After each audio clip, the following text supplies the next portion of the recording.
saya Andini Kasari. Saya adalah mahasiswa dari program Doktor Ilmu Akuntansi dari Universitas Sultan Ageng Tirtayasa.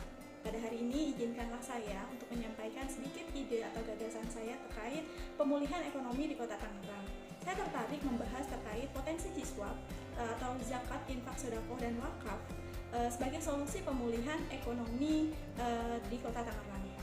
Dalam kesempatan ini juga saya ingin mengucapkan banyak terima kasih kepada Dewan Juri yang telah memberikan saya kesempatan dan juga panitia terutama dari Bapeda Kota Tangerang. Alhamdulillah ya, kami diberikan kesempatan untuk menyampaikan ide-ide atau gagasan kami. Mungkin itu saja pengantar dari saya, langsung saksikan video presentasi saya. Potensi zakat, infak, sedekah, dan wakaf sebagai solusi pemulihan ekonomi Kota Tangerang. Latar belakang dari penelitian ini adalah banyak PHK massal dari dampak pandemi COVID ya. Untuk UMKM juga sulit untuk bangkit. Lalu angka kemiskinan pun naik, sehingga perlu uluran tangan kita. Keuangan sosial syariah yang kita kenal dengan zakat, infak, sedekah, wakaf atau filantropi keuangan Islam. Nah, potensial kita kembangkan untuk membantu sesama kita.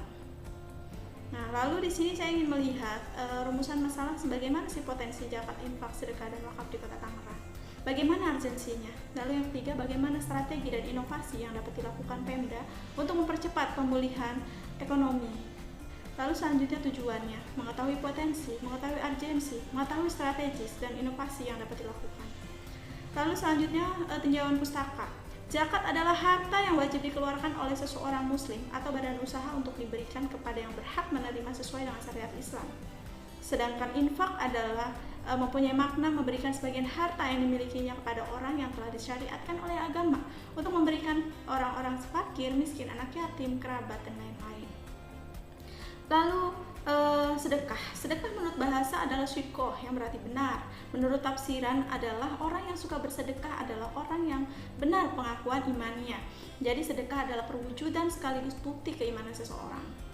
Lalu selanjutnya wakaf. Wakaf adalah perbuatan hukum seorang wakif untuk memisahkan atau menyerahkan sebagian harta benda miliknya untuk dimanfaatkan selamanya untuk jangka panjang tertentu sesuai dengan kepentingannya, guna kepentingan ibadah atau kesejahteraan umum menurut syariat. Nah, kita lihat di sini ada kondisi ekonomi Kota Tangerang. Jumlah penduduk lebih dari 1.800.000. Terkonfirmasi COVID-19 ada sekitar 29.530 dan memang Kota Tangerang berkali-kali berada di zona merah. Lalu pekerja yang di PHK ada sekitar 5.902 pekerja. Angka ini cukup banyak sekali sehingga mungkin banyak orang yang terdampak karena satu kepala keluarganya mungkin yang kena PHK. Lalu angka kemiskinan pun naik dari 4,43 menjadi 5,22 di data BPS Kota Tangerang tahun 2020. Selanjutnya penelitian ini digunakan metodenya adalah metode kualitatif dengan teknik analisis, observasi, dan lapangan dan riset kepustakaan. Nah, ini juga kita menghasilkan data-data sekunder dari website resmi, buku-buku, atau hasil-hasil penelitian jurnal dan media cetak lainnya. Lalu hasil penelitian ini menunjukkan bahwa berdasarkan statistik zakat nasional tahun 2018 bahwa pertumbuhan zakat Indonesia ini bisa rata-rata itu mencapai pengumpulannya 34,82%, sedangkan potensi zakatnya mencapai 233,8 triliun dan yang sudah tersalur resmi oleh OPZ resmi hanya 10 triliun. Potensi yang luar biasa ini menurut Basnas tahun 2020. Lalu kita melihat yang tadi potensi yang sudah disebutkan. Nah, dan Indonesia merupakan negara peringkat pertama paling dermawan di dunia. Wah, potensi ini didukung oleh World Giving Index yang menyatakan bahwa Indonesia negara paling dermawan. Dan sebelumnya di 2018 dinyatakan juga Indonesia menempati negara peringkat nomor 1 paling dermawan. Ini. Lalu kita melihat potensi. Potensi ini kenapa saya bilang besar? Wilayah Jawa, kita berada di pulau dengan pengumpulan JIS terbesar di Indonesia. Di Provinsi Banten ada terlaporkan 30.628 muzaki yang telah membayarkan zakatnya di Basnas. Nah, ketika kita bicara Kota Tangerang ini potensinya pengumpulan JIS sangat besar. Kehidupan kota, laju pertumbuhan ekonomi di atas rata-rata nasional. 90% masyarakat Kota Tangerang itu adalah masyarakat Muslim yang sejatinya mereka tahu posisi ada kewajiban zakat dan ada sunnah untuk melakukan infak sedekah, sehingga orang-orang yang memang sudah memiliki kepekaan untuk kemaslahatan insya Allah akan mudah diajaknya. Lalu bagaimana sih dengan wakaf? Wakaf sangat tepat digunakan pembangunan infrastruktur, karena harta wakaf tidak boleh berkurang, dijual, diwariskan, atau dihibahkan. Harta wakaf bersifat abadi. Nah, ini sangat cocok, misalnya kita bikin hotel syariah, kita bikin lingkungan pertokoan syariah dari wakaf. Tujuannya adalah untuk maslahatan umat. Lalu kita bicara dana JIS merupakan, ini bicara agensi. Dana JIS merupakan dana filantropi yang tetap mengalami peningkatan walaupun terjadi krisis ekonomi. Nah, bahkan untuk orang-orang mungkin yang memang dia punya kepekaan sosial yang tinggi, dia mensurutkan semangat mereka untuk berbagi. Nah, ini menurut Basnas 2020 ya. Dan bahkan Basnas mengatakan bahwa walaupun terjadi krisis ekonomi akibat pandemi COVID-19, ini juga dana JIS bisa digunakan untuk sumber pembiayaan dalam mengatasi masalah kemiskinan.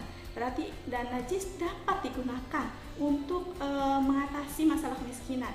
Nah, lalu wakaf juga dapat dikembangkan untuk membantu pemulihan ekonomi Kota Tangerang. Ini bisa disesuaikan, kita bikin programnya. Program prioritas pemulihan. Lalu kita lihat, zakat, infak, sedekah, wakaf adalah instrumen keuangan sosial syariah yang mengajak kita umat Islam untuk menjadi rahmatan lil alamin, yang memberikan rahmat kepada dunia ini. Nah, selanjutnya ada strategi, ide kreatif program. Nah, ini yang saya gagas tadi, Kota Tangerang Berjiswab, sejahtera masyarakat untuk mewujudkan Kota Tangerang sejahtera, berakhlakul karimah dan berdaya saing. Nah, kita lihat ada berbagai program yang bisa kita ciptakan dari sumber dana zakat, infak, sedekah, dan bagi hasil dari wakaf. Misalnya bantuan langsung tunai terdampak parah COVID-19. Terus rumah pemberdayaan UMKM, kita bantu modalnya, kita buat pelatihannya, kita bantu mereka literasi digital, atau kita terapkan Qardul Hasan, yaitu pinjaman tanpa margin untuk membantu misalnya para pengemis, orang-orang yang kehilangan pekerjaan untuk memulai usaha barunya dari Qardul Hasan tanpa ada margin. Dan itu bukan sedekah, itu adalah pinjaman yang mereka harus kembalikan, sehingga kita ajarkan mereka untuk hidup mandiri dari pemberdayaan dana JIS ataupun dari bagi hasil wakaf ini. Lalu kita bikin program co-entrepreneurship untuk para pekerja korban PHK. Kita bantu permodalannya, pelatihan kerja, mediator digital marketing misalnya, Gojek, Grab, Shopee, Tokopedia. Kita ajak, kita buat. Lalu kita bicara sumber dana. Wakaf itu bisa wakaf benda, wakaf uang, wakaf melalui uang. Bisa kita buat apa saja. Pembangunan kawasan hotel, industri pertokoan berbasis wakaf, infrastruktur COVID berbasis wakaf. Ketika harta wakaf ini menghasilkan kembali, ketika ada yang menyewa, ada bagi hasil, bisa kita gulirkan kembali untuk membantu masyarakat mikro atau masyarakat yang memang perlu kita bantu. Kita buat bisa hotel syariah, kawasan industri halal, pertokoan, di mana tagline Kota Tangerang juga sangat islami sekali. Kita buat percontohan bahwa Kota Tangerang sangat islami dengan program-program Ciswap yang kita maksimalkan. Lalu ini strategi fundraisingnya, kita sebarkan program Tangerang Berjiswab, sejahterakan masyarakat ini, kita sebarkan sehingga semua orang, aspek masyarakat semua tahu. Kita kuatkan lalu kelembagaan zakat, infak, sedekah, dan wakaf. Kita gerakan 1.000 per hari, 2.000 per hari, 5.000 per hari. Mulai dari mana? Mulai dari yang pembuat kebijakan, misalnya dari Bapeda. Kita gerakan 2.000 per hari semua karyawannya misalnya. Atau dari lingkungan PNS, dari lingkungan swasta, kita ajak. Semua usaha mikro juga kita ajak untuk bersama-sama, sehingga semua orang berkontribusi di sini. Kita bukan bicara nilai, tapi kita bicara kekuatan umat. Lalu kita promosikan apa yang telah kita lakukan. Mungkin itu saja kesimpulannya, bahwa memang potensi ini sangat besar yang bisa kita maksimalkan. Sarannya bisa kita lihat di sini, Bapeda, semoga ini bisa menjadi kebijakan baru untuk pembuatan perda atau program pemberdayaan ataupun program pemerintah. Nah, ini adalah contoh yang sudah berhasil di Koperasi Syariah Bintan Mikro Indonesia. Bisa kita lihat di websitenya berapa banyak keberhasilan, dan memang mereka juga mendapat penghargaan kemarin oleh Kementerian Koperasi dan Badan Wakaf Indonesia. Nah, terima kasih. Mungkin itu saja. Wassalamualaikum warahmatullahi wabarakatuh.